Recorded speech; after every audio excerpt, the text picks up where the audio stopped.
Good morning, everybody. And I would like to ask Ivan Vejvoda to open the event, and then I will take over. Ivan, please. Thank you very much, Mirjana. I'm a permanent fellow at the Institute for Human Sciences, and I wish you all a warm welcome to this session on the elections in Italy.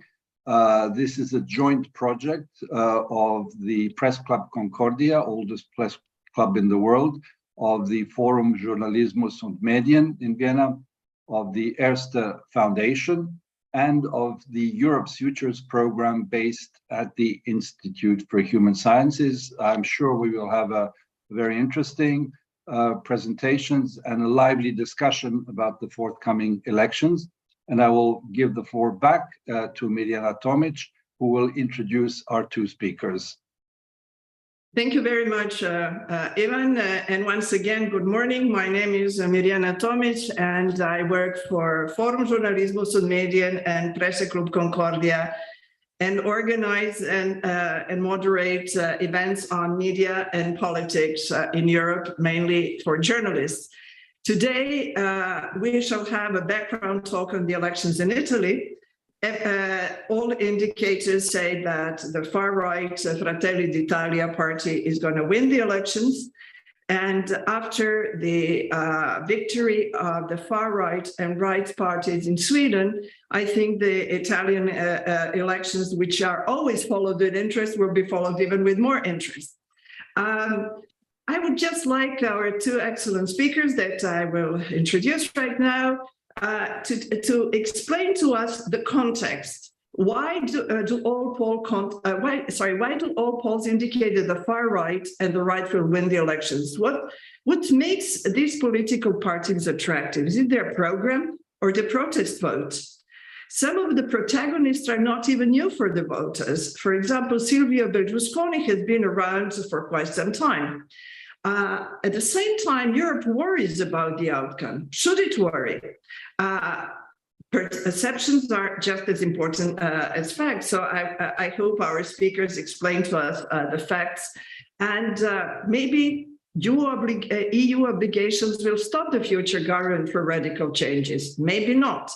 Let us see what is the current Italian context. Yesterday, for example, the US conveniently released a report without being too precise on which parties have been financed by Moscow or received money from Moscow. So it is an additional element of interest for the elections in Italy. We have two great speakers. One is Lorenzo Pregliasco, and the other is Giovanna. Sorry, I don't know if it's Pancheri or Pancheri. The format is simple. Lorenzo Pancheri. Thank you. Lorenzo will give a 20-minute presentation on basically why do Italian voters seem to prefer the far-right parties at the moment. And Giovanna will tell us about the most important issues regarding foreign policy and should Brussels worry. Just a few words about both speakers, and we shall have their CVs in the chat. Lorenzo is a journalist, political analyst, expert in political communication. He contributed to newspapers and magazines such as Espresso, Limes, La Stampa, Politico Europe. He's a member of the European Society for Opinion and Marketing Research and a founding member of Quorum, a data-driven communication strategy agency, and chief editor of YouTrend, a data analysis digital magazine. Giovanna Pancheri is an award-winning journalist, anchor, and international correspondent. She is anchoring her own program at 8 o'clock in the evening in the main TV news channel, Sky TG24. Where she conducts interviews. And prior to that, she was a correspondent in the United States, Brussels, and Paris. So Lorenzo, the floor or the screen is yours. Can you give us the context? Why all of a sudden, or not all of a sudden, the Italian voters have preferences for the far-right Fratelli d'Italia party? Thank you. Good morning, everyone. Thank you, Mirjana, for inviting me to this discussion. Well, first of all, I would start with a bit of context in terms of what we should expect from the upcoming Italian elections. We'll vote on September 25th, so it's a very short time from now. We are not allowed in Italy to publish new polls. There is a 2-week polling ban, which means you can conduct polls, you can see polls privately, but you cannot discuss them publicly or in the media, which is quite, if you want, a weird rule by the standards of other European countries. Nevertheless, the latest polls we can talk about are the ones released at the end of last week. And basically, if you take an average of those polls, you see that the situation appears quite clear. You have a right-wing bloc or center-right. There is a bit of debate about how to call it. A right-wing bloc polling around 46% of votes. And this includes Fratelli d'Italia, so Mrs. Meloni's right-wing party. Then you have the center-left bloc led by the PD, the Democratic Party, polling below 30%, between 28 and 30%. And outside that, you have the Five Star Movement, the formerly anti-establishment populist party led by former Prime Minister Conte, polling around 13%. And the so-called third pole, which is a centrist liberal alliance between former Prime Minister Renzi and former Economic Development Minister Calenda, polling around 6 or 7%. This is the general situation in polls. The key point, though, is that this kind of support, this 46% or 48%, depending on polls, support for the center-right or right-wing bloc, translates into a potential supermajority in parliament. Why is that? Because of the way the Italian electoral system works. 2/3 of seats are allocated proportionally to party lists. 1/3 of seats is allocated with first-past-the-post constituencies. And in those first-past-the-post constituencies, the right is poised to win a very, very wide majority.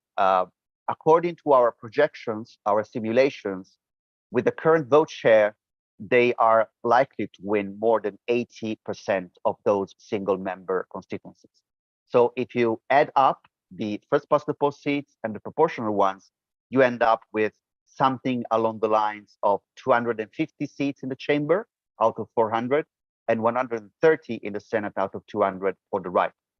So this means that everything is possible, surprises are possible, maybe the margin will shrink, but as of today, what we expect is a quite clear and quite wide majority in the next parliament for the right-wing bloc. So what has led to this situation? For sure, it's not one factor only. The reason why we talk so much about Giorgia Meloni is that her party, which used to be a very small party, it used to be the junior partner of the center-right or right-wing coalition, has grown over the last couple of years and has become the largest party in Italy. Party-wise, she got 4% with Fratelli d'Italia in 2018 in the latest general election. Fratelli d'Italia got roughly 6% in the European elections. And now, according to polls, her party is expected to win more than 20% of votes. The latest available average of polls puts Fratelli d'Italia around 24, 25% alone. Then you have to add the other center-right or right-wing parties within that coalition. So she kind of replaced, if you want, Mr. Salvini, the Lega leader, as the de facto leader of the right in Italy. And this has not appeared suddenly. It has happened gradually over the course of the last couple of years. Basically, after the government crisis of 2019, when Mr. Salvini pulled the plug on the first Conte government in the summer of 2019, a few months after that, Lega and the right lost the regional elections in Emilia-Romagna, a traditional stronghold of the left, which at that time appeared to be in play. And right after that, February, March 2020, we had the pandemic hitting Italy, as you know, before other European countries. So from that point onwards, what you have seen in polls is clearly Lega declining, losing votes, and Fratelli d'Italia, Mrs. Meloni's right-wing party, growing, getting new voters. In the spring, or I would say in the summer of 2021, Fratelli d'Italia overcame the Lega as the first party in the center-right coalition. That was kind of a turning point. Why has this happened? Well, there are several interpretations of this. I would mention three main points behind Mrs. Meloni's and the right probable success in the upcoming elections. Well, the first one is the fact that Italy, if you look at general national elections, tends to have what we could call a silent conservative majority, moderate or conservative. This dates as far back as the so-called First Republic, when we had several, let's say, international and geopolitical constraints, but fundamentally the centrist, moderate conservative Christian Democrats were always in power and were the largest party in all national elections, except for one European election in 1984, when they were surpassed by the communists. And it was a very peculiar moment because it happened days after the leader of the Partito Comunista, Enrico Berlinguer, died. So it was kind of an emotional vote. So there is a sort of moderate conservative texture in the Italian electorate, which tends to be the plurality or the majority when it comes to national elections. In fact, only twice the center left managed to win a national election, both times with a very slim majority. In fact, the governments did not last long. Both times led by Mr. Prodi, Prime Minister Prodi. And in all those two occasions, what happened was that the left was united with a very wide alliance, going from communists to post-Christian Democrats, centrists. And the right in 1996 was split, with Lega going on its own. So every time that the center-left was not united with a very wide coalition, the center-right won the election, basically, or the center-left did not manage to win it, and it ended up with a sort of hung parliament. So there is, I think, this factor of a conservative structural advantage, structural edge. Coming back to what Miriana said in her introduction, it's not a sudden thing. So if you look, for example, at national polls from 2018 to now, you always have the right wing or center right coalition polling between 45 and 50%. So basically, it's not surprising that they are polling around that same figure now. What has made it possible and likely to have not only a right-wing majority, but a right-wing wide majority in next parliament led by Mrs. Meloni is the fact that the rest of the political spectrum is basically splintered. So the PD has a narrow coalition with a couple of parties, and it forms one coalition. Then you have the Five Star, led by Mr. Conte, which are running on their own. Then you have the liberal centrist, mildly progressive alliance of Renzi and Calenda, again on its own. So the divisions in the center-left are the reason why, looking at the electoral system in Italy, where 1/3 of seats, as I said earlier, are allocated with first-past-the-post seats, it is very likely that the center-right or right-wing will have a large majority. In fact, just to add a couple of points on this, our current projections show that with the current level of support, with the current polling, the right is expected to win roughly 250 seats in the chamber out of 400 and 130 in the Senate out of 200. So that would be a comfortable majority.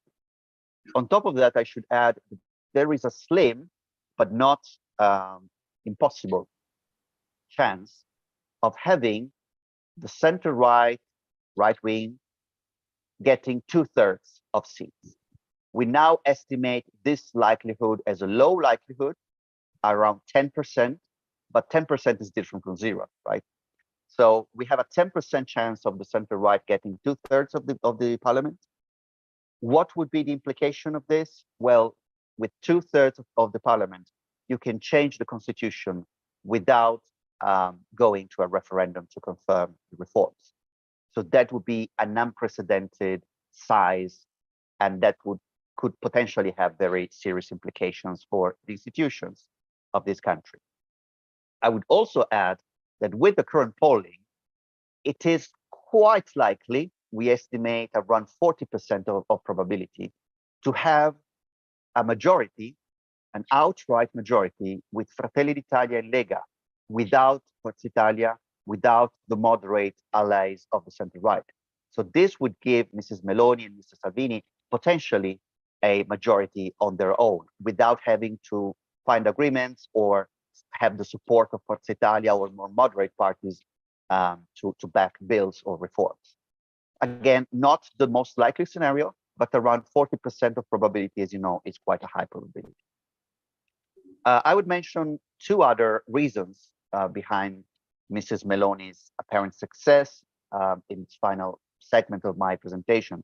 So one has to do with the perceived consistency.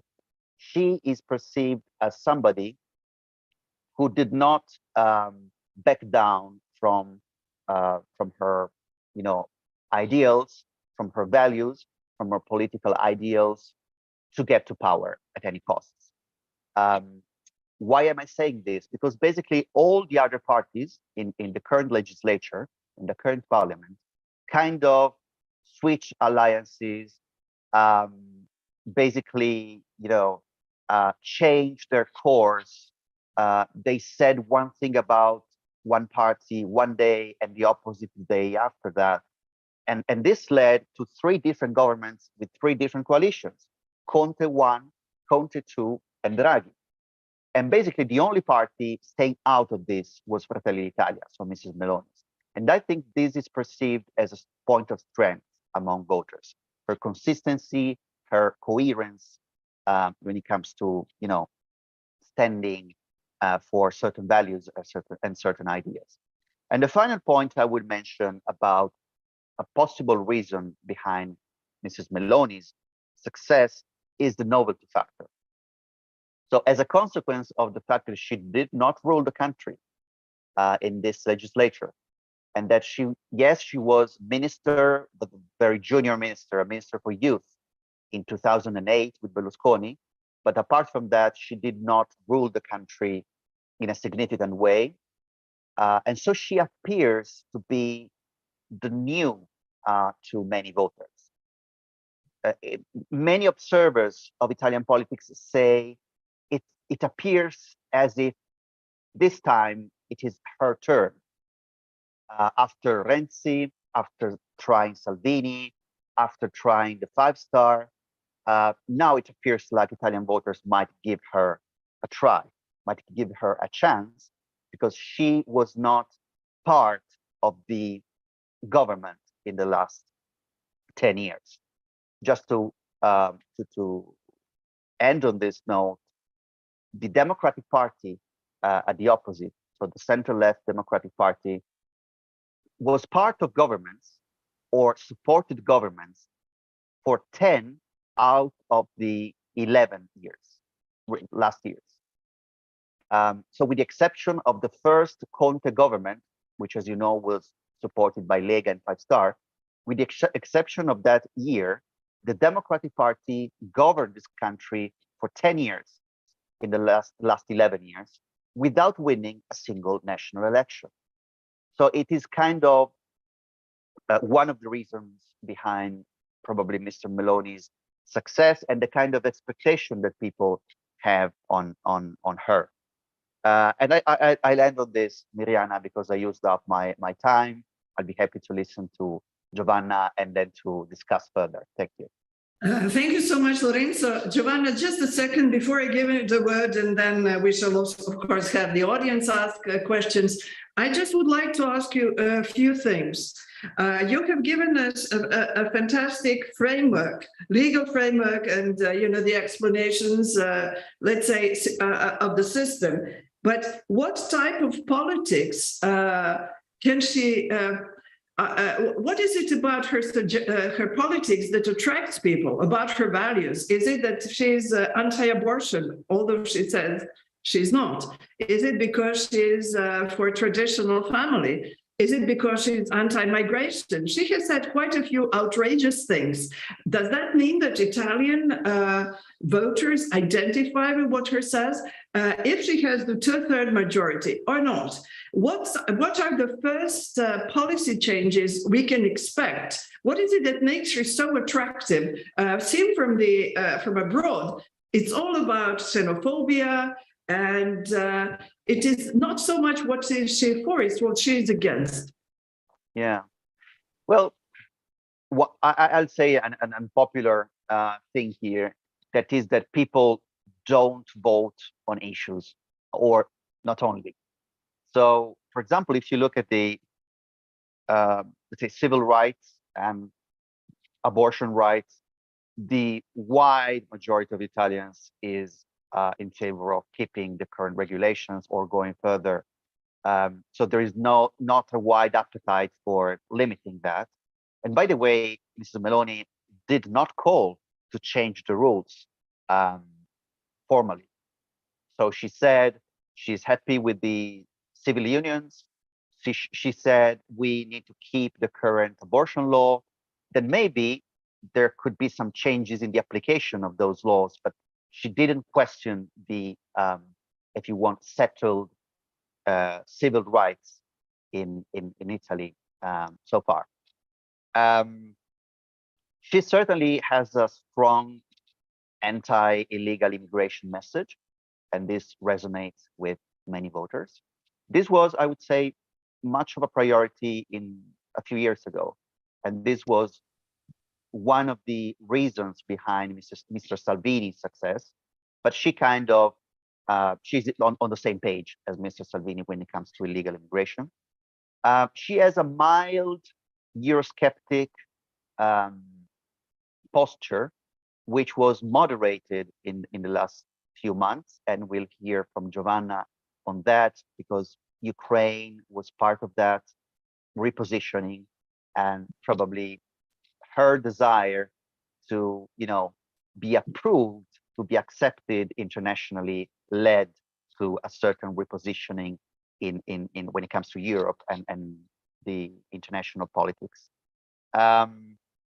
Another point I would make is that this is not an electoral campaign where issues are at the forefront.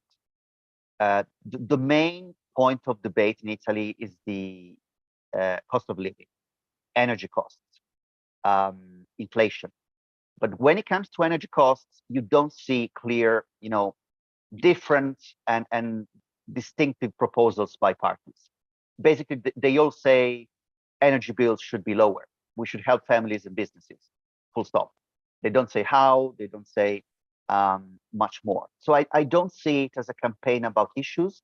I see it more as a campaign where people are kind of, attracted by the fact that Mrs. Meloni did not have the chance to govern and did not have the chance to rule the country yet. She's seen, I see it more as a personal thing. She's seen as somebody you might not agree with, but to whom you recognize the fact that she means what she says and she said what she means, basically. So she's seen. Are you personally scared for Italian democracy? Sorry? Are you scared about Italian democracy? Because Domani newspaper wrote in the editorial several months ago, democracy could be at stake. Do you think it is at stake? Is there do you think there is a fear there might be a backsliding in Italian democracy? Well, I think if the center right wins or right wing wins 2/3 of the parliament, well, that could be quite dramatic. I mean, I'm not speaking in a personal capacity, but in a systemic one. Why is that? Because it has never happened. 2/3 is a very high threshold put by the constitution in order to avoid a single coalition or a single party to change the rules on its own. So if the 2/3 threshold is reached, well, the right would have the chance to basically change the institutional rules to go for a presidential system without having to see it confirmed by referendum. So you wouldn't have the check and balance of a popular vote. By the way, maybe people would vote for it. So it could be a check, but it could also be something else. I personally don't see democracy at risk in the sense you would think of, in the 20s. There is one peculiar coincidence, if you want. So if the right wins the election and if Mrs. Meloni gets the post, she's likely to become prime minister at the end of October of 22, which is exactly 100 years after Mr. Mussolini came into power at the end of October of 1922. I mean, there were different times. The constitution back then was way more flexible, which gave the king the opportunity to, name Mussolini and gave the opportunity to Mussolini to increase his power at the expense of other parties. I think we are a stronger democracy now. We have a stronger set of rules. And so I don't think we should see Italian democracy at risk if the right wins this election. Thank you so much, Lorenzo. And now, Giovanna, as I said at the beginning, Brussels is worried. Europe is watching the Italian elections. Before I ask you the first question, are they right to worry? Allow me just a small anecdote. In 1978, I was a student at Johns Hopkins in Bologna, and the American ambassador in Italy at the time, Gardner, gave us a lecture saying he would never have a coffee with the Italian communists. Fast forward, at this moment, from what I understand, the American embassy or former American ambassadors are becoming active, and American intelligence in the Italian elections, although they say they're not interfering, with this report on who received money from Russia and who didn't. And at this moment, they support, let's say, center left. They're fearing the center left. So it's a long period in one person's life, but historically so short. So it is, the US refused in 78 to have coffee, and now they do have coffee with these political forces. And I'm just wondering if the US is always so present, and could you start by reflecting this, and then should Brussels be worried? Should we be worried if we believe in democracy? Go ahead, Giovanna. Thank you, Miriam, and please let me also thank Lorenzo, because as always, he's very, enlightening about the situation. He explained you with data what could happen and what not. So I would like to have also some, information off the record afterwards, since we cannot have fools anymore, as he was saying. And also let me apologize if I'm not able to do a 20 minutes presentation, but I'm entering today my 8 months of pregnancy, so I don't have any more breathe so much. So we're gonna, structure this more as a conversation between you and me. And talking about your question, starting by the US, the US had always, let's say, an impact on Italy, but this is more part of our history. But, our constitution was also written under their supervision. The fact that we have a system of check and balance with a president of the republic and, the prime minister, the fact that we are this kind of structure is also due to our link always with the US. And the US had a look, especially during the Cold War, to our party, Communist Party, because with the French Communist Party was the strongest in Europe, outside, of course, of Russia and Germany and the Eastern Europe. So that's, let's say, it's a long tradition, if you want, of US not melting with Italian politics, but having a look at what is happening in Italy. And you are right. You were saying before it was everything against the left wing. Now it's more keen to the left, but also because the left, and this is not just a question in Italy, it's not anymore what used to be.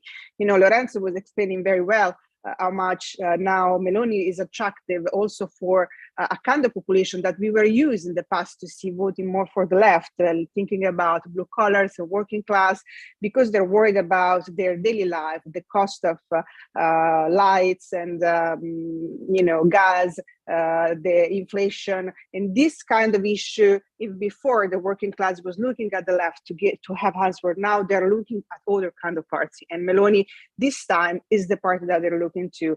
So the Italian leftists became more a kind of social democratic let's say movement, and of course very pro-European, very oriented into the market and into the open market. So with the kind of liberal policy, imagine that, for instance, Meloni in her own program has a lot of things that are linked to nationalizing, so make a big company part of the state, which if you think it could be more something that you link to the left, and it's not the case anymore. So this is also one of the several reasons why they're looking, of course, at that with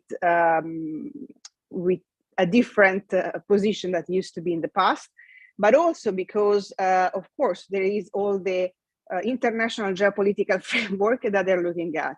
And the Meloni, as Lorenzo was explaining very well, had a shift in the past months. It's true that she's very coherent in the sense that she always was at the opposition of the latest government. But, and compared to Salvini, she is less keen to change her opinion according to what the people feel in this moment, whereas Salvini is more like that. But at the same time, she's very pragmatic.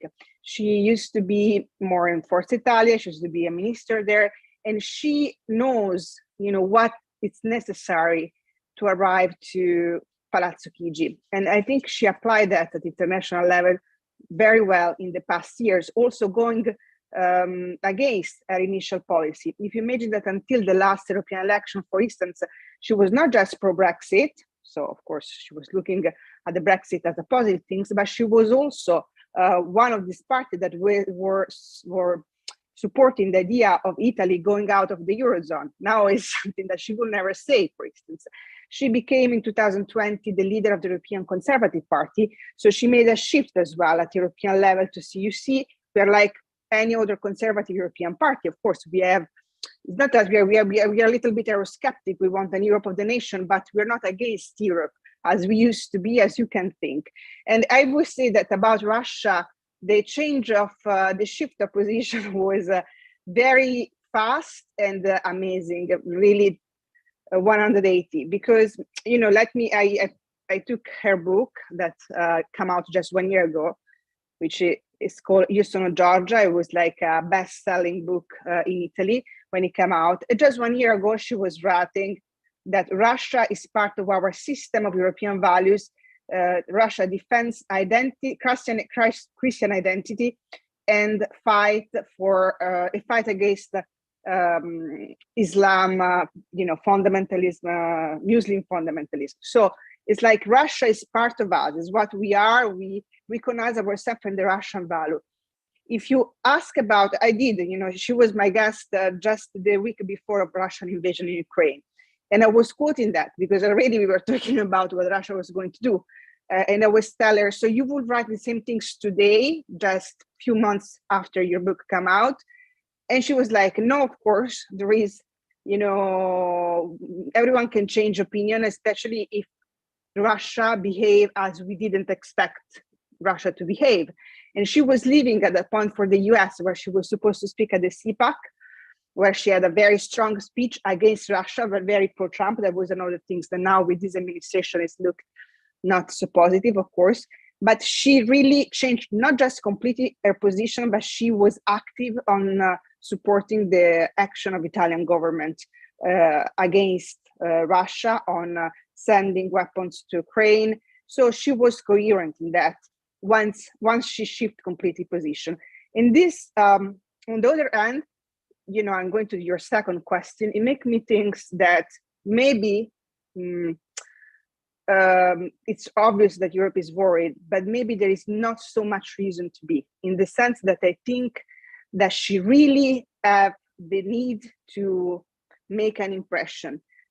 I don't think that she look at Orban when she look at the way in which she will rule Italy, but she look more at Thatcher. So it's something that maybe you cannot agree with, of course, positions, but she's willing to do something, in my opinion, to that stays, not to do something like Salvini did when he was in government with Conte, or Five Star Movement did when they were in the government with Conte. That is why in a lot of Italian newspaper lately, we are talking about the possibility that she's not going to actually rule with the other rights party in Italy, because they are fighting between each other, and because she doesn't want to look as the leader that come into power and change completely the rules and put the country completely on the side of Europe. She knows that in this moment of crisis, we need Europe, especially when it comes to the energy crisis. We need to be accountable. So she's also looking at people that can be part of her government that are outside the far right framework. So I don't know, we have to see. And I understand that Europe is worried because, of course, it's something unknown, and because she could be, and she has been in the past very vocal about certain kind of position, completely radical on the right side. But I will bet in this moment more on the fact that she's a very pragmatic person. And so if she managed to be on power, and I will say that if she doesn't manage to be on power, it's more for the fault of her coalition party than her opposition party. So if she managed to be on power, I think that at least at the beginning, she will try to do something not so revolutionary, but that keep the situation as it is. And she look also at the polls. Lorenzo was, it could be more precise than me on numbers. But the interesting thing is that it's true. The center-right coalition, it has a large majority. But if you look at the person that in this moment is still more popular in Italy, a far majority of Italian says Mario Draghi. So this is like, we're very peculiar, we Italians. So Mario Draghi is like more than 50% of people thinks is the best politician, the best prime minister we could have, the most popular one. And then they go for Meloni. When I listen to you, Giovanna, I have the impression that when we read about Italy in other languages, let's say in English or other languages, that we stick to these bombastic declarations, while you nuance things, which is very normal because you live in Italy and you are inside the context. But at the same time, the way you're talking about Giorgia Meloni, that she changes positions, then how can one trust her? What is it, the real position? How can one say, well, this is the position, this will be the position of Italy if she leads the government? Then you said something else, that she looks more into Thatcher than Orban. Fine, but Thatcher did not nationalize industries, and you said that that's what is in her program. Could you comment on that? Yeah, when I say Thatcher and Orban, I say as a model. She wants, in my opinion, she wants to be remembered as the Italian Thatcher, not as the Italian Orban. Okay, that's mean she wants to be remembered as a conservative politician that make reforms and that help the country in a very difficult moment to come out of the crisis. She doesn't want to be remembered as the new black sheep in Europe. That's my idea. Then, of course, being remembered as a Thatcher, I don't know if everyone would like to, because there are also negative aspects of the way in which Ms. Thatcher ruled United Kingdom. But this is the impression that I do have, also having met her personally and talking to her several times, that she's not willing to be the Marine Le Pen.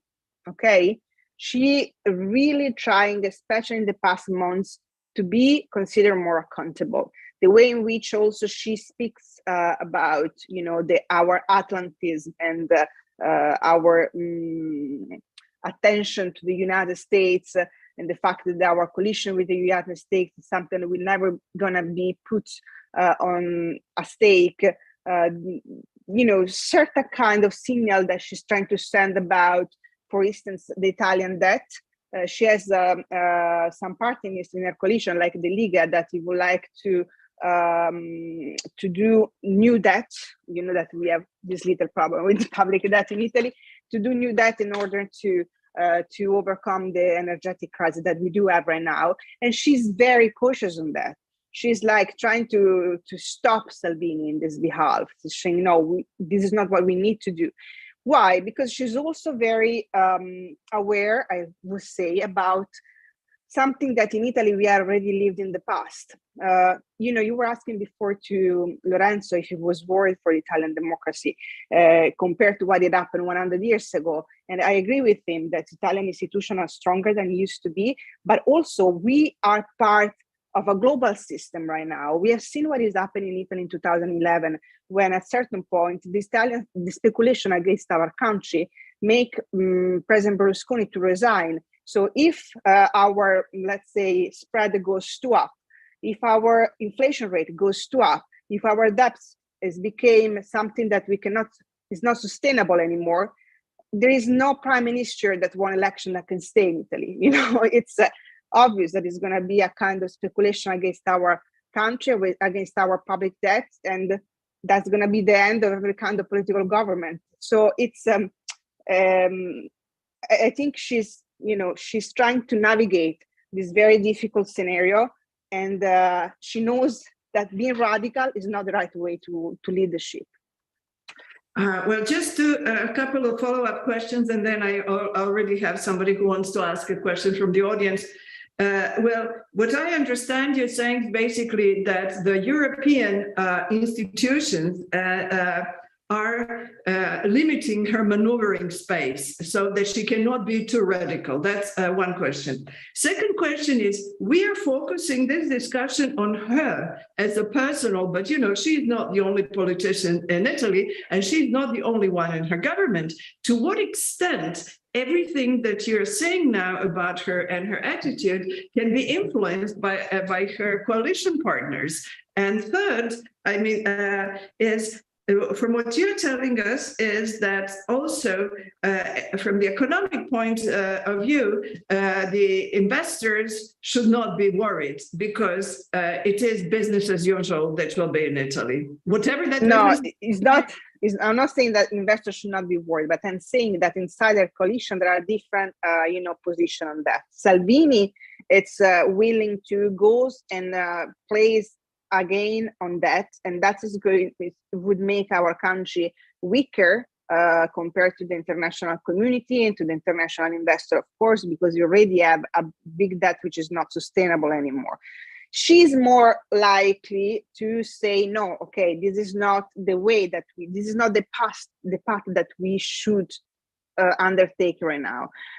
So she, in my opinion, will try not to go too much outside of the European rules when it comes to that. At the same time, she was, for instance, very outspoken on saying that she wants to change the next generation, our recovery plan, let's say, for the next generation EU, for the European funds. And today there was an interview in the Italian press of Commissioner Dombrovskis that said very clearly there is no possibility to change the national plan for the next generation EU. If you do that, the risk is that you don't have the money. So she need, everything is going to be more clear when she will pick the Minister of Economics.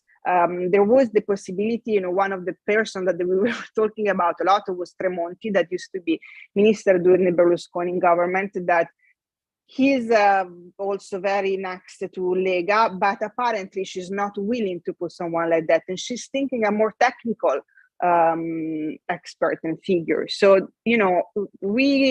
I think we are going to see what direction she will take according to what kind of government she will form.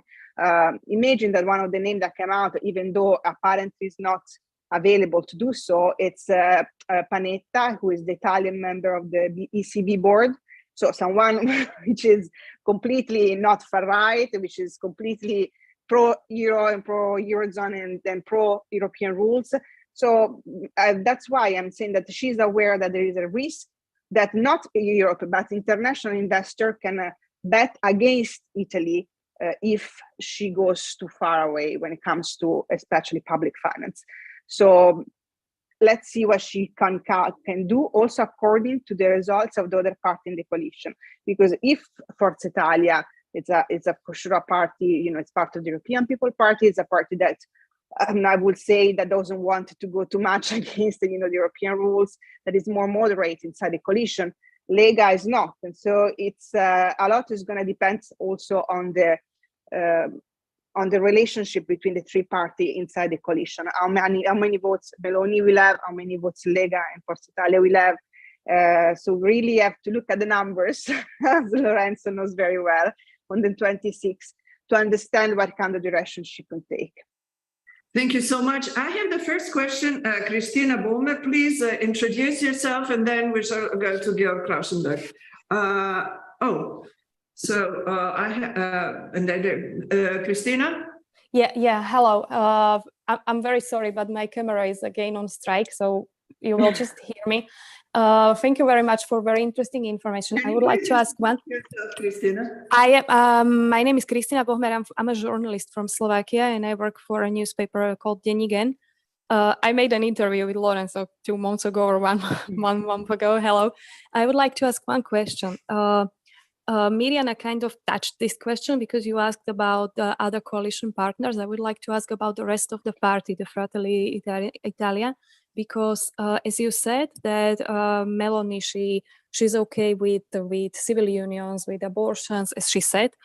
She's okay. She's not that Eurosceptic as before. But on the other hand, what can the party push her to go farther? Because, for example, if I'm right, her party governs in Abruzzo region, and in the Marche region as well. Yes, and there was a proposal to bury fetuses after the abortion, and yes, also now we see the Peppa Pig issue.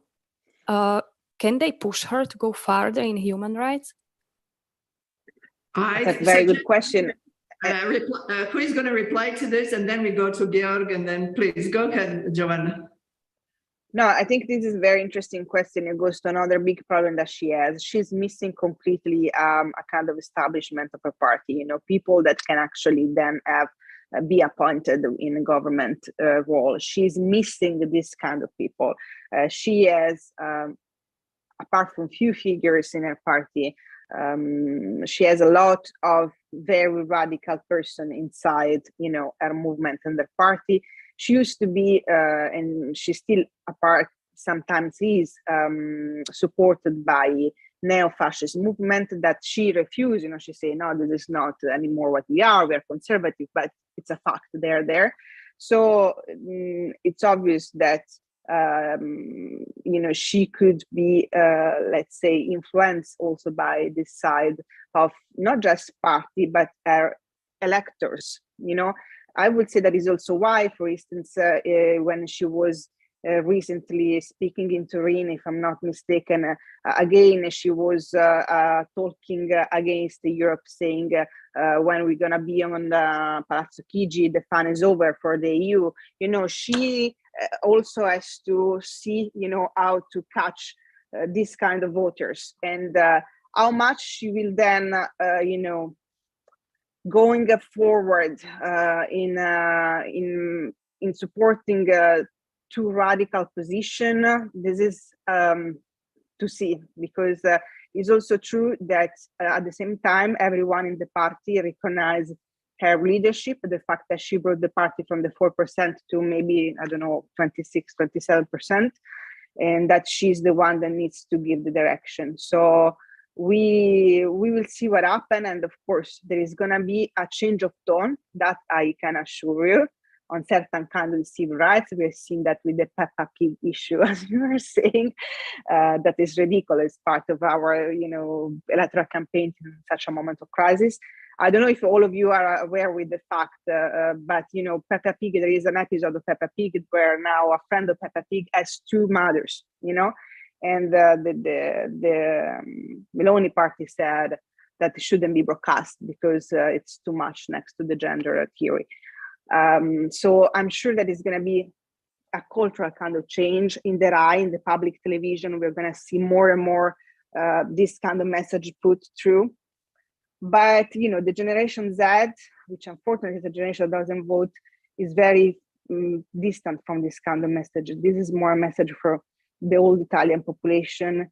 And one thing is what you say, one thing is what you do concretely. And I don't know, I don't see here to really change our abortion law, for instance. So, Lorenzo, would you like to add something? Yeah, very briefly.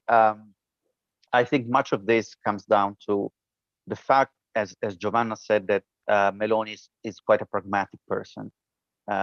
She's politically clever. She knows, in my view, what she can afford and what she cannot afford politically. For sure, the lack of what we call classe dirigente, so the party establishment, is an issue for Fratelli d'Italia. On the other hand, the lack of a strong party establishment makes it easier for her to pursue her own agenda and not to be too much influenced by potential leaders, other potential leaders of the party. She has no competition within Fratelli d'Italia. This has to be said, in my view. It is sort of a personal party, in spite of the fact that it comes from a very long history. The Movimento Sociale, so the post-fascist movement in the First Republic, then Alleanza Nazionale, then Rise of Italy. But nevertheless, she is the party. She doesn't have a real competition inside, which makes it easier for her, in my view, to to choose her battles and to give the tone she prefers to her leadership. So for sure, you had in this campaign, and you will have if they win, some identity battles being put out maybe by single deputies or senators, that I don't think this will drive her agenda. And one final point I would make is that for sure the balance of votes and seats within the coalition is crucial. For example, if Fratelli d'Italia gets, I don't know, 20% and Lega gets 14% is one thing. If Fratelli d'Italia gets 30% and Lega gets 8%, that's another game. And this will be one of the things to be seen. One final point about investors. Yesterday I had lunch in Paris with a group of investors talking about the Italian elections, and we work with many investors when it comes to the Italian political risk and political scenario. And I don't see much concern among investors when it comes to a potential Meloni government. They don't seem to believe in the fiscal policy platform of the right, because it's implausible by many accounts. So they think she will basically stay and play by the rules fiscally. One thing that, in my view, should worry observers, journalists, and investors in Europe is this. What happens in the case we have some external factor changing the framework? What if we have another international tension? What if we have strong recession? What if something happens like many things happen over the last 2 to 3 years, as you know, that makes Meloni, uncomfortable, and that puts pressure on Meloni, because now, she is basically heading probably to a victory. She doesn't have to worry too much about the reactions of her voters after her actions, after her actually governing the country. But what happens if in, I don't know, 1 year time or 2 years time, she faces some concerns and some discontent within her electoral base? What happens if she has to mobilize again her voters for the, let's say, European election of 24, and there is an external factor making things difficult for her? This is the kind of tail probability of tail event, which is not likely, but maybe should concern investors and observers. Thank you so much, Lorenzo. Georg, please. Unmute yourself. Yes, I did. I just did. Thank you very much indeed for the most interesting presentations. My name is Georg Rauchenberg from Institute of the Danube Region in Central Europe. I have a question on foreign policy. Who is going to determine finally foreign policy in this most likely right-wing coalition? Now, Meloni is not dependent on Russia what concerns money. She's not another Le Pen who received credits from Russia, and not like Lega Nord. It is said also that they had received money before. However, there is Salvini, who is a sort of friend or very close to Putin, and also Berlusconi once was in very good relation to Putin. So who is really going to determine then the foreign policy? Thank you. Thank you. Giovanna? Again, as Lorenzo was saying, will depend about the balance that is going to be between the votes in different parties. It is true. It is true that this the latest reveals from the US, especially if the name of the party and politician will come out before the election, could have an impact, especially on Lega Nord, because apparently Lega and Five Stars Movement, they are the two Italian parties that it's more possible. We don't know yet. I mean, there is not confirmation, there is nothing official, so we are talking about nothing right now, but that could be the parties, let's say, that received money from Russia in the latest years, if not Fratelli Italia. Indeed, Fratelli d'Italia, it's very vocal. In the past 24 hours, they had Meloni and also one of the main, leader in the party that said that this is high treason in case we discover that a party has money from Russia. But why? Because as I was saying before, she has a lot of problems inside their coalition right now. Just yesterday, she said that she doesn't understand why Salvini, she's going more against her than against the Democratic Party in the opposition. So you see, it's a very difficult moment inside them, inside the coalition. And this is why I think it's going to be very important, the results that is going to come out from the ballot, also to see which kind of policy they will have on foreign issues. This is true that she knows that there are certain kind of ministries which are very important, and she wants in this behalf, apparently, I mean, this is what all the rumors are saying in Italy, she wants in this behalf to find figures that are agreed also by our President of the Republic. And one of these ministry, one of these posts is the foreign affairs. So we're talking, of course, about foreign affairs, interior minister, economic minister. Those are the posts that, the kind of role that everyone is going to look at. And apparently she is willing to bargain with that, with the President of the Republic, and to try to find person that could be potentially and kind of insurance also towards the rest of the political spectrum. For instance, one of the person that we were talking about, but it just name right now is not, we don't know. It's a former ambassador, which is also used to be also the head of the Secret Service, which is called Giampiero Massolo, which is a completely pro-European, Atlantic, and very institutional kind of person. So it really depends about the balance between the different parties inside. And for what she said so far, and for what it seems anyway, when she's going to look at foreign policy and foreign minister, she she's willing to find a kind of agreement anyway with our President of the Republic, which is anyway the person that represents Italy also outside in the world. Thank you. Thank you, Giovanna. I'd now like to read the question of my colleague, Gunther Müller. Question to Giovanna. Journalists always try to see trends. Would you say that basically the election results in Sweden cannot be compared with the current political situation in Italy? I would just like to add to what he said that we recently had a talk on the elections in Sweden. And one of our speakers, who is a professor and she is an expert on the far right, when she was describing Sweden Democrats, the far right party, she said that all the taboos were broken. Before, the party said we would never work with them. And now they will probably, I don't really know, be part of the government. They're the second party. Would you say, when I listen to you, I have the feeling it's the same thing, that, you know, if Meloni thinks that plans to include people of different political, from different political parties, let's say, or ideologies, in her government, there are no more taboos. All the red lines have been crossed, or am I wrong? Go ahead, Giovanna. Yeah, anyway, when we talk about trends, it's Lorenzo the person, because, you know, with his company, this is exactly what he does.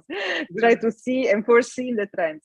Anyway, yeah, what is happening in Sweden, you know, we always talk also after Trump won the election in the US about the kind of wave, and for sure what happened in Sweden has been a kind of alarm everywhere in Europe, or the fact that now maybe, you know, it's the time back to this kind of movement and parties taking the power. But Jimmy Atkinson, that I interviewed a lot of years ago, when he was still very, very radical in his position, as well as someone that changed. I mean, I'm sure you talk about that in your meeting on it. That he changed his position and tried to moderate some of the position. But don't forget that one thing is to be part of the government coalition, one thing is to be leading the government coalition. And this is, I would say that this is the big difference between Atkinson and Meloni. That Atkinson, maybe he's going to be part of the government, we don't know yet. But Meloni, he could lead the government. And I think that with big responsibility can also, you know, with big opportunity can also big responsibility. And so I would say that I see Meloni to maybe moderate even more certain her position. There are a certain issue that I would say that we're gonna see change a lot. One of these is the immigration. But even on the immigration, until 10 days ago, she was talking about the fact that we need a kind of naval block, ship in the Mediterranean to stop every kind of boat that was coming towards our coast. And she changed. She's not saying that anymore because she understood that actually it's not feasible, you know, according also to international laws. So you see, she's really adjusting according to the different situation, position, to the fact that she could take the responsibility of the government, and she don't wanna, you know, miss the step. And we didn't talk about another things, about the fact that, you know, the kind of wording that she's using, the change according to when she's speaking and where she's speaking. You know, a few months ago, she did this speech in Spain for the Vox meeting, where she was completely radical on her speech. And now, if you listen to her speaking also in Turin the last day, I mean, she's changing the way, or she did recently a debate with the Democratic Party leader. She seems another person, you know. So she's trying to take a different kind of direction. And when it comes to Sweden, that's the things I could say. Yes, maybe there is a wave, but there is a big difference because Atkinson is not taking the role of prime minister, and she on the other hand, she could. And so I think that that's make a difference in the way in which she will then enroll her positions. Thank you very much. There is another question in the chat, Alexander Echt. Thank you very much for the interesting introductory comments. I would like to ask the panelists, how long do you think will it take for the Centrodestra alliance to implode after an election win, given the big differences between Meloni and Salvini on issues like foreign policy, deficit spending, or reddito di cittadinanza, it is basic income, for example? Would you like to reply, Lorenzo? Yeah. Well, the most honest answer would be, I don't know. We still don't know who will win the elections formally, so it's a bit premature to go on and predict how long will the government last. If you look at history, for sure, Italian governments don't tend to have a long life, and one of the reasons behind the current political situation is precisely the kind of instability of the 2018 election. The 2018 election basically shaped and produced in terms of the non-majority in parliament. So this led to many different governments with different alliances, and in turn, this led to, in my view, the situation we are in now, with Meloni emerging as the only one who did not compromise to get to power. There are for sure certain contradictions within the right. Maybe not that much on the basic income, which probably will be reformed and limited, but not eliminated. In foreign policy, there are different nuances for sure, but I leave it to Giovanna. But I personally, I don't see the right-wing coalition collapse in the short term. So I think in the short term, well, in Italian we would say il potere è un collante molto forte, which means the power can cement things even if there are disagreements. And we have to remember that, for example, much of the answer to the question relies on the internal situation of parties. So we have Forza Italia, which is basically a center-right party formally led by Mr. Berlusconi, but Mr. Berlusconi is very old, and so who knows what will happen without Mr. Berlusconi? Will Forza Italia continue to exist? Will it splinter in many different movements? Who knows? What about Lega? Well, my view is that Mr. Salvini might have some trouble if the election goes bad for Lega, if it goes, let's say, below 10%, or if he is surpassed by 5 stars. That would mean troubles for him. But enough to change the leadership, I don't know. And one thing that should always be remembered is that the lists, the candidates, are decided by the party secretaries, by the party leaders.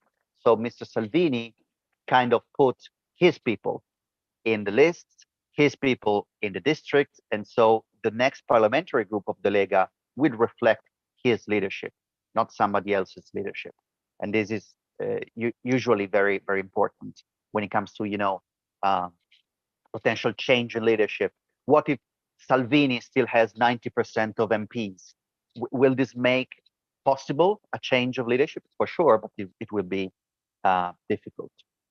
One final point I would make when it comes to trends and patterns, actually, again, unpopular view on this, but I think the always being on the lookout for trends and patterns and cycles is not the best way to analyze politics, because we as human beings tend to see too many patterns and too many, trends and cycles because we like order.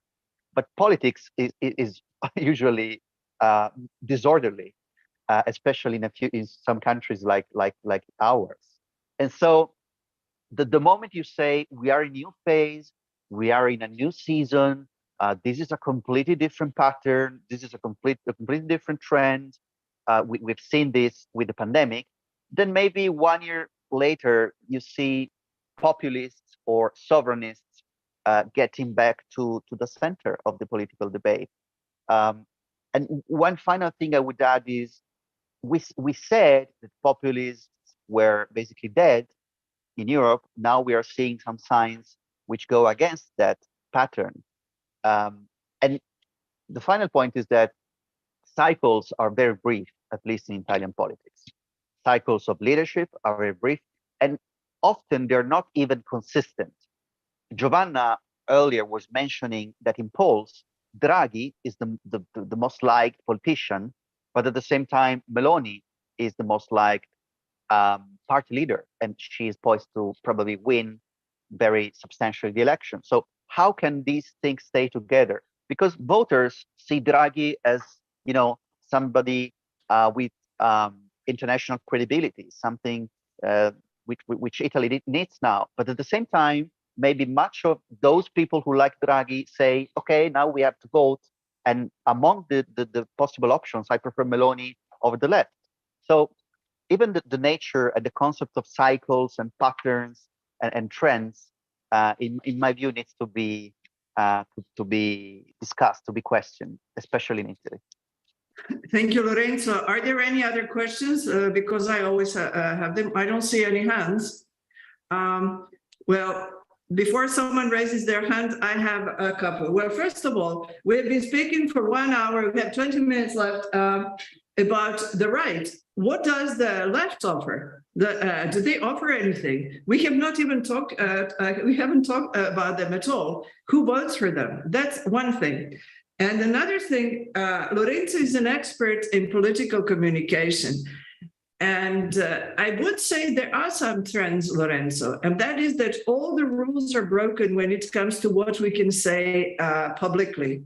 In German, there is a wonderful word, salonfähig. It means something that you can say publicly already in a living room of your home and with your friends, that you don't say it only in the kitchen, as in Russia.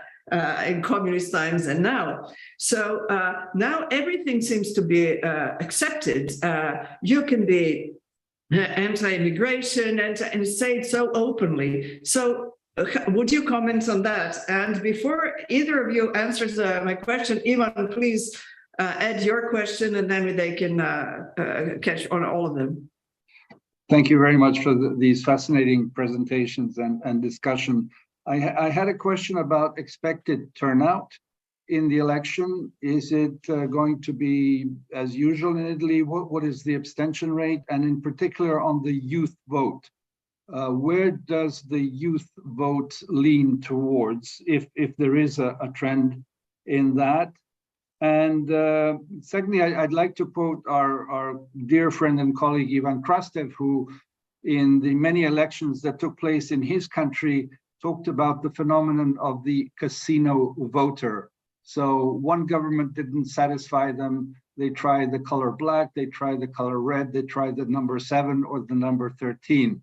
So are we, I think you explained well, Lorenzo, that the novelty issue with Meloni played a role. Yes, she's untested, she's new, she's young, she's a woman. She appears well. So, you know, she will be put to the test, clearly. And thirdly, I have talked to some people from your country, and when I asked about this phenomenon of where politically Italy is going, these people said, well, look, this sort of started in the 80s with the worsening economic situation and the rising inequality, and basically the fact that people were felt left behind by the elites. How would you comment on that? Thank you. Who would like to start? I would say Lorenzo, because you know, there are a lot of questions that he really is the master of. Okay, Lorenzo. There is a drill, sadly, so I hope you can hear me quite well. Okay, yeah. Sorry, but I wasn't expecting this. Very quickly, then I'll listen to Giovanna. Left, when it comes to the left, Lorenzo, okay. take away that. You don't have to hold it, yeah. It's fine. Okay, you hear me well? Yeah. Yes. Okay, sorry, because there's a big noise here, but good. So when it comes to the left, I would say what polls and analysis show is that much of the electorate is urban, so in big cities. It tends to be, let's say, not young. It tends to concentrate among public sector employees and pensioners. This is especially true for the PD, so the main center-left party. As for the turnout question, we expect a question which we expect turnout which will be lower than 2018. In 2018, the turnout was 73%, which is quite high by European standards, but very low by Italian standards. In the up to the 70s, we had a turnout of more than 90% in national elections. So we expect a turnout below 70%. That would be, I would say, very low by Italian standards. One final note, as far as the youth vote is concerned, well, we tend to see a stronger preference for the 5-star, for the radical left, and for, let's say, progressive liberals among the younger voters, while the, let's say, establishment parties like PD, Forza Italia, Lega, and to some extent also Brothers of Italy tend to underperform among young people. And the casino voter is a very nice concept, which explains the idea of, you know, trying the untested. With one caveat, though, is that statistically, in the long run, you lose money at the casino. So we'll see if there is the same political destiny for Italians as they keep on trying the black or the red at the casino. And the inequality question. I'm afraid I lost that. Maybe we can hear from Giovanna before, and then the inequality. You know, I think that it's also a key word when it comes to what is happening to the Italian left, because I would say that right now inequality is one of the biggest social issues that we have in this country. If you can imagine that during the year of the pandemic, the gap between the richest and the poorest population, it's rise in average, according to ISTAT, of more than 100%, and more than 130% in northern Italy, which is the productive part of the country. So I would say that is really an issue right now, and used to be starting from the 80s, and then, you know, in the latest year, the crisis of 2011 and so on and so forward. But it's one of these issues that maybe we would expect the center-left party to address, and it was not done so much. Also in this latest electoral campaign. Indeed, I would say that this is one of the reasons why we are seeing a new rising of the 5 Stars movement. The 5 Stars movement, after the crisis of the second Conte government, when Draghi came, everyone was saying that there is nothing anymore to do for them. You know, the polls were giving them almost around 10%, if not less.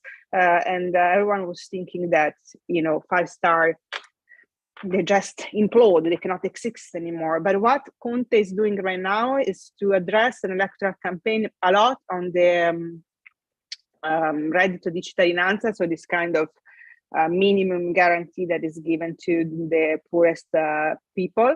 And of course, there are a lot of corruption inside, there are a lot of misuse of this money, but there's also something, a kind of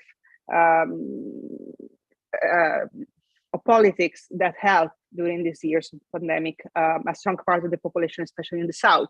And this is why now recently 5 Stars movement are rising up a little bit in the pool, and they could even be the third party at the end of the election. But this is, you know, Lorenzo for sure knows better than I do about numbers, but if I'm not mistaken, in the latest poll, it was nearby Lega.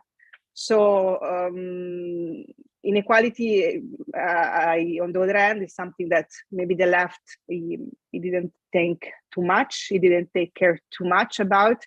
And the message on this election against was a lot on the rights, minimum salary, of course, but especially also on the civil liberty, immigration, which is absolutely kind of items and issues on the left side. But what used to be the classical electoral base of the Communist Party, for instance, in Italy, is not existing anymore. So is looking to other solutions. This is also, I would say, one of the reasons why we have seen so much changing of the voters, that in few years they passed from giving to Renzi 40%, then to 5 stars, more than 30% 2018, and then again Lega, and now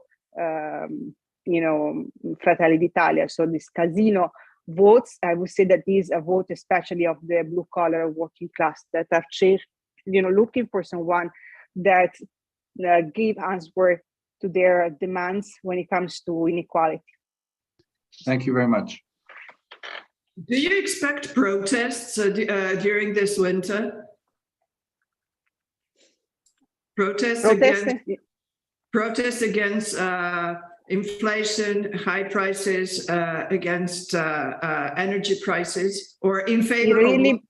It really depends in how much we manage to be consistent. For instance, thanks to the Draghi government, inflation in Italy, of course, is more than 8%, but it's less than the Eurozone average, as well as the Italian growth this year. The GDP growth is foreseen a little bit higher than the Eurozone average. This is, the results also of 1 year and a half of Draghi government that really try to put back in order Italian fiscal situation, but as well to do the reforms that are necessary to implement the recovery plan. And so it's important how much the new government will manage to be consistent in order to keep the raising of inflation in a right way, and as well the raising of energy cost, which is the one issue that we're really thinking about right now. You know very well that in Germany, because there is a discussion at the European level undergoing,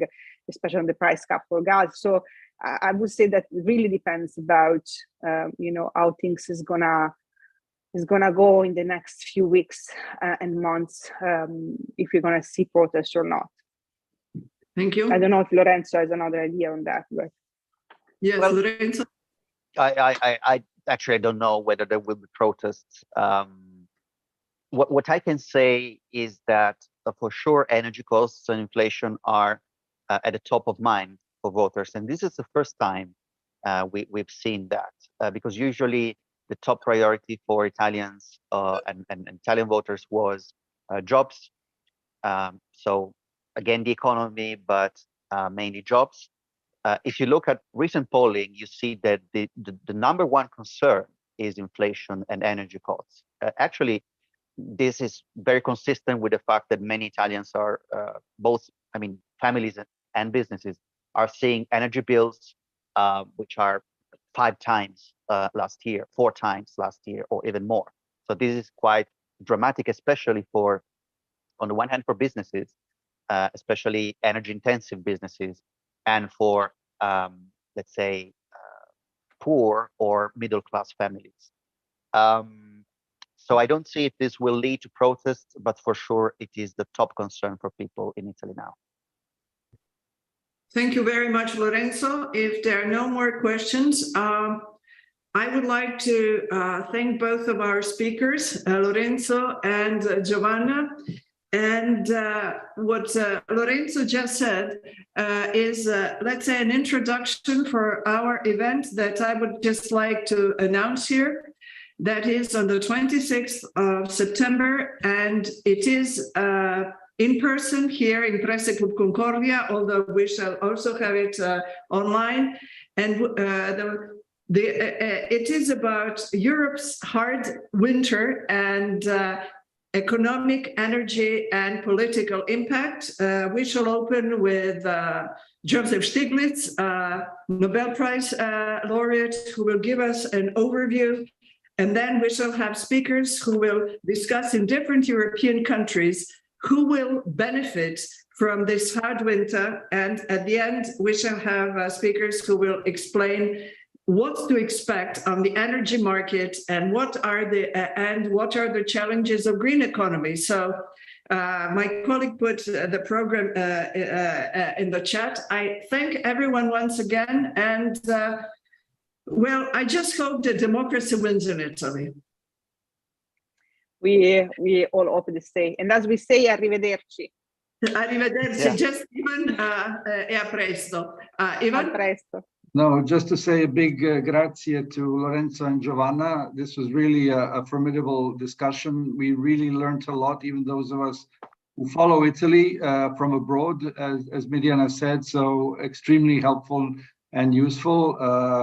In bocca al lupo, as we say, and do join us on the 26th on Monday.